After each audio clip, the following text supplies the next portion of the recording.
باپا جان آپ سے یہ سوال ہے، جو کوئی بچہ نعت پڑھے اور مرحبا یا آقا کا نعرہ لگائے، آقا کی آمد مرحبا کہے، کیا اس کو ثواب ملے گا یہ الحمدللہ، بولنے میں؟ ماشاء اللہ، کیوں نہیں ملے گا ثواب؟ بیٹے نیکی جو ہے نا، یہ بچے کی بھی مقبول ہے. نعت شریف پڑھنا یہ نیکی ہے. آقا کی آمد مرحبا کہنا یہ بھی نیکی ہے. آپ نے سورہ قریش، سورہ اخلاص پڑھی، یہ بھی نیکی ہے. قرآن کی صورتیں تو اس پر یہ، اور ذکر پر، یہ ذکر ہیں سب، تو ان پر نیت نہ ہو تب بھی ثواب ملتا ہے. نیت ہو تو زیادہ ثواب ملتا ہے.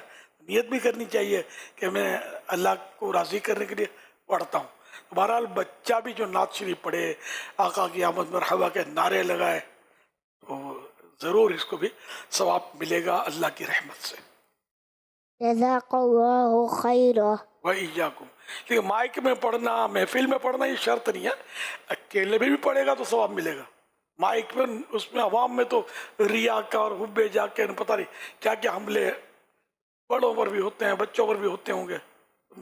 تو اس طرح اکیلے میں بھی پڑھنا چاہیے بچوں کو نعتیں، درود پاک اور آقا کی آمد مرحبا اور وغیرہ وغیرہ.